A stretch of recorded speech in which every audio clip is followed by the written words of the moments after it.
This is Mark Stevens with another of my weekly business dispatches. A few days ago I sent out a survey to many of you asking you to tell me what you find is the biggest challenge in running your businesses. And I get a lot of very interesting challenges, and we'll take those on as the weeks go by. Business is always challenging, and it's great to hear from people and to understand what you're struggling with and be helpful to you as we move through the weeks in these video dispatches. One that came up very often in this particular questionnaire was how do I recruit and retain really bright people? And that's been a problem from time immemorial, and it's never going to go away, that issue, and there really is no easy answer. So let me, however, try to simplify it as best I can. First of all, no one ever really knows when you hire somebody how good they're going to be once they start on a job. They could have a great resume, went to the best school, said they worked at the best companies, have the greatest references, etc., blah, blah, blah, blah, blah. But you can't tell till they hit the ground running, and then all of a sudden the resume becomes real life, and that's all you care about. So it's in the real life that you really learn, did I hire the right person? Now, you want to attract people by having a company that is appealing for the right people to want to work at. And how does that happen? I think it's very important for all of us to do something that's not done enough in business, which is dream. What do I mean by dream? I mean thinking to ourselves quietly when we're alone about how can I make this company better?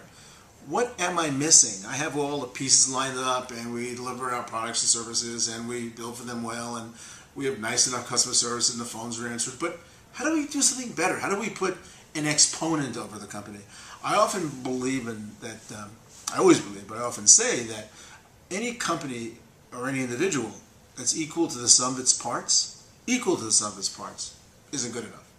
We have to be greater than the sum of our parts. There's that extra dimension that comes into play. So if you dream about how you can make your company extra dimensional, add that thing to it. I mean, would you say Apple's just a company that makes technological gadgets? No, it's a miracle company. It's got an exponent over it. You could do the same thing for your company. That's the best way to attract good people. I think, and this is a little painful for many, the way to make sure you have a team that works really well and remains exponential is you have to be willing to, first of all, encourage people who work for you, reward them if they do a good job, not feel like you are their boss, but you are their team member, willing to learn from them as they are from you. It needs to be a mutual sharing framework. People love that. I love that. I learn from the people on my team all the time. I never want to be considered a boss. And however, I have to make certain decisions. And one of those decisions is you have to know when to fire somebody. And that's the unpleasant part.